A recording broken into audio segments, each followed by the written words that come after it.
Buat kalian yang punya budget 4 sampai 5 jutaan dan kepengen beli handphone baru, mungkin saya masih bisa merekomendasikan Huawei Nova 5T ini untuk kalian beli. Meski umurnya sudah setahunan, tapi saya masih bisa merekomendasikan Huawei Nova 5T ini. Mau tahu faktor apa saja? Yuk kita mulai pembahasannya. Poin pertama yang masih membuat saya merekomendasikan Huawei Nova 5T adalah HP ini tuh masih ada Play Store-nya, Play Store ya. Jadi Huawei Nova 5T ini masih ada Google Mobile Service-nya atau GMS yang untuk seri Huawei setelah ini ya karena Huawei bercerai sama Google ya. Jadi setelah seri Nova 5T ini tidak akan mendapat dukungan dari GMS Google Mobile Service. Jadi tidak ada aplikasi Play Store, kemudian aplikasi-aplikasi Google yang lain. Jadi kalian kalau mau install aplikasi harus dari aplikasi pihak ketiga dan sebagian yang didukung sama Google itu tidak bisa berjalan di HP Huawei setelah seri Nova 5T ini. Sebenarnya HP Huawei itu HP-nya bagus-bagus, cuma kalau yang seri Nova 7 dan ke atas itu tidak ada Google Mobile Service-nya, jadi saya tidak berani merekomendasikan karena kita sudah terbiasa dengan aplikasi-aplikasi Google, mungkin akan sedikit terganggu ketika kita tidak memakai Google Mobile Service. Meskipun umurnya sudah setahunan, desain dari Huawei Nova 5T ini masih cakep di bagian depan maupun di bagian belakangnya. Di bagian depan ada layar penuh yang pakai pansel untuk penempatan kamera depan yang di tahun sekarang pun 2020 banyak HP yang menggunakan pansel untuk penempatan kamera depan.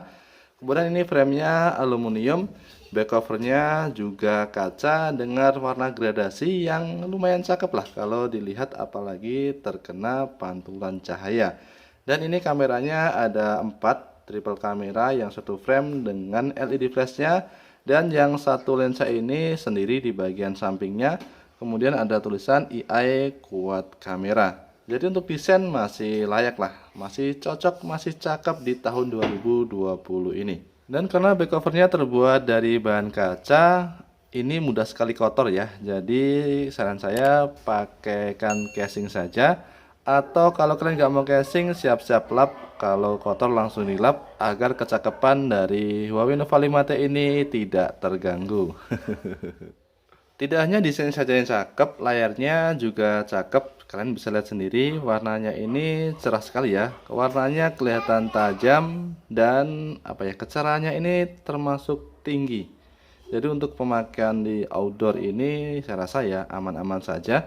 Dan untuk pengaturan tampilannya ini termasuk kategori lengkap ya, karena selain kita bisa atur suhu warna, ini kita bisa hilangkan takik atau ini punch hole-nya. Jadi kita bisa hilangkan, tapi ya saya rasa lebih bagus pakai tompel saja karena lebih kelihatan full layarnya. Kemudian resolusinya juga kita bisa turunkan. Jadi kalau kalian mau menghemat baterai ya turunkan saja ke resolusi HD+. Kalau mau tampilan yang lebih bagus ya silahkan kasih naik resolusinya ke resolusi Full HD+. Kemudian kalau kalian lihat jeroan dari Huawei Nova 5T ini ya, jeroannya bisa terbilang wow ya. Sangat bagus karena chipsetnya ini sama dengan yang dipakai di seri P30. Jadi kita dapat performa yang sama dengan setengah harga. Ini pakai Kirin 980 yang fabrikasinya itu 7 nanometer dan performanya ya tidak perlu diragukan ya. Pokoknya gesit lah, aplikasi apapun yang ada saat ini dilibas lah pokoknya. RAM-nya pun juga lumayan besar, 8 GB. Memori internalnya juga besar, 128 GB. Yang kekurangannya mungkin ini bagian memori saja, tidak bisa diekspansi pakai micro SD. Jadi kalian harus cukup dengan memori yang 128 GB ini. Kalau saya pribadi sih ya cukup-cukup saja 128 GB ini. Kalau kalian ya tidak tahu. Dan sekarang ada pembaruan di MIUI versi 10. Jadi ya HP cakep, softwarenya juga cakep karena softwarenya yang kekinian. Bagian kamera dari Huawei Nova 5T ini juga tidak kalah cakep, ada 32 megapiksel di bagian depan yang bisa merekam di resolusi Full HD 30 fps dan sudah ada Gyro Ace-nya.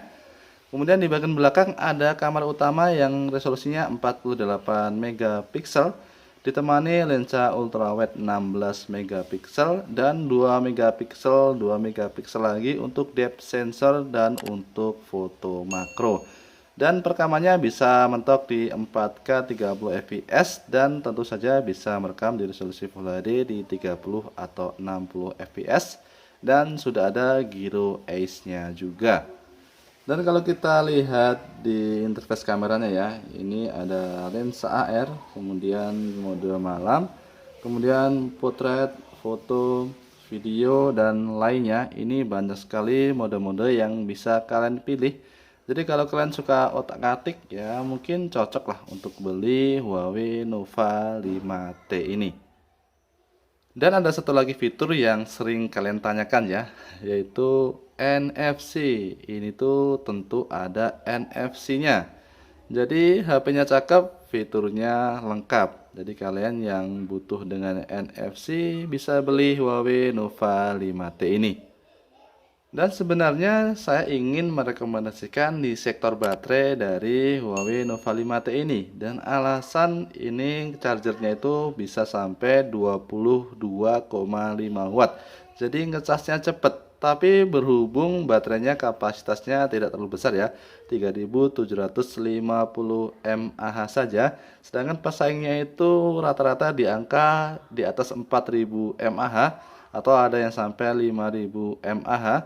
Jadi ya anggap saja poin plus minus ya di bagian baterai ini. Dan sekian dulu pembahasan dari Huawei Nova 5T. Semoga videonya bermanfaat. Sampai jumpa dan assalamualaikum.